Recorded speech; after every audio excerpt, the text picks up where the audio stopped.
Hello, year two's class of 2019 and beyond. So we're going to talk about how to use this financial aid comparison chart that I've sent you a link to. So when you open up the link, you're going to see two tabs. The first tab is instructions. So under financial aid comparison chart, and so you're going to see, okay, make a file. You're going to say select file and then make a copy, right? You're going to need your copies of your financial aid packages, a calculator, which I just use my phone, and then the cost of attendance for each school, which may be listed on the college's financial aid website or financial aid package. It might not, and you might need to go on the website or do some searching, some creative Googling.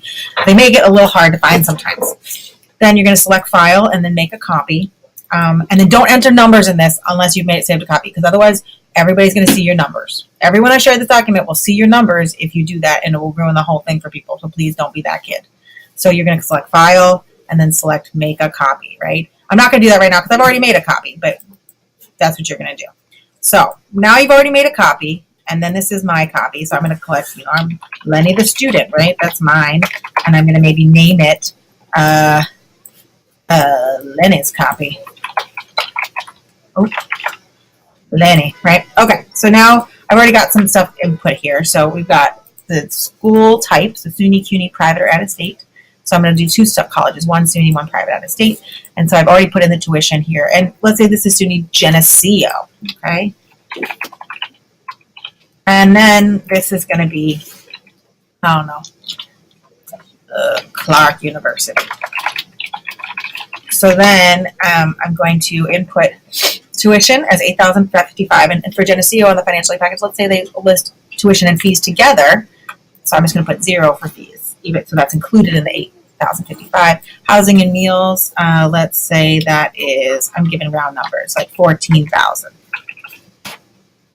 Okay, so and then they give an estimate of the amount needed for books, travel, etc. Now that's just an estimate. It's not the same for every single student. So some students go higher. You've got fancy taste. Some students go lower. So let's say their estimate was $3,500, and different colleges will have different estimates. So now we see the total cost of attendance is $2,555. Woo!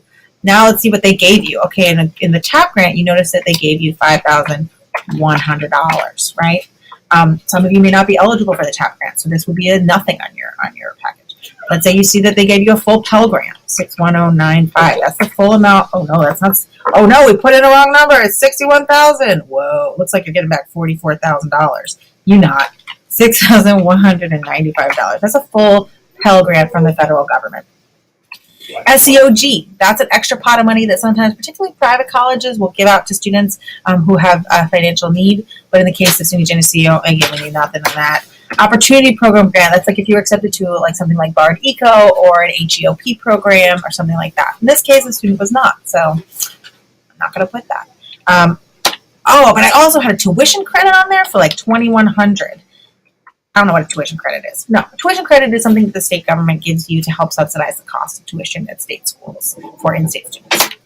All right, so other scholarships. Let's say you didn't apply to any of the scholarships I sent you, and so you don't have any other scholarships. So the total amount of free money that you got is $13,395. Most of that money came from the federal and state government in the case of this SUNY Geneseo, right? And this is the balance on your bill before accepting any student loans. This is super important because you want to think about whether or not you need to take out the student loans or not. Only take them out if you really need to. And you don't need to take out the full amount either. So $8,660 for a full year, right? Little trick I love about this spreadsheet that was put together by a colleague of mine, Robin. I can't take credit for this amazing spreadsheet. Is that at the bottom it says how much here, so the amount owed for school for one semester, because the bills come by semester, which I think is really helpful to know. So we're going back down, right? Now we have additional ways to pay this bill. And let's be real, a loan is a way to pay a bill. It is not a grant. It is not, not free money, right? So they offered you $3,500 in a subsidized loan. Subsidized? We like the subsidized loan. If we like any of the loans, we like the subsidized loan because there is no interest for the time you're in college and 6 months after. That means that principal, the initial amount that you take out, stays that number. The unsubsidized loan, interest is going to build as you go. So You initially take out $2,000, and then interest is going to be added to it, like maybe $2,100, and then interest is going to be added to that $2,100, and that $2,100 becomes $2,400, right? It kind of like grows. The interest rates are pretty low, but still, you're going to have probably, another $800 in interest over the course of your time as a student. That's just going to be added to that amount. But they offered you $2,000. Let's say you need it, and so you can't take it, but you're going to know that maybe you're going to try to pay your interest while you're in school. So total amount of loans. So this is now the amount on your bill after accepting student loans, the full amount. Now let's say you don't want to take out the subsidized loan. This would be the amount on your bill after accepting student loans. Or let's say you only want to take out the full $3,500, but you want to take out $1,000 in unsubsidized loans. I'm serious. You do not have to take out the full amount, and it's worth thinking about. What do I really need, and what can my family support me with, if anything? But let's say the student really needs all of it. So they're going to take all of it. So that's the amount on the bill after taking loans. Work study. Okay, you weren't awarded work study on the financial aid package. What's that about? So that might be something you email them to check in about and ask. And then you could always maybe get a job while you're on campus. Let's say you earn about $2,000, right? So now here we've got year one billable costs, total amount of free money, total amount of loans. This is the total amount owed to the school for freshman year. Now remember, costs go up every single year, so you got to check that, right? You might add an extra $800 a year, sometimes even more. Amount owed to the school for one semester. So you want to check with your family. Is that doable for us, right? Now it's going to see, okay, are you eligible for Excelsior? Now, because you're eligible for TAP and Pell already, and it's only eligible for Excelsiors for tuition, you're not going to be eligible for Excelsior. Now, if you, let's say, hadn't been eligible for for Pell and TAP, you might be eligible for Excelsior if you're under that $120,000. And what's cool about this little thing is that it says, let's say you want to make an estimate of $200 a week. You were offered $2,000 in work study. There's 32 weeks in the year. You make $15 in minimum wage. If you want to enter the number of hours you want to work a week, so let's say you want to work 10 hours a week, right?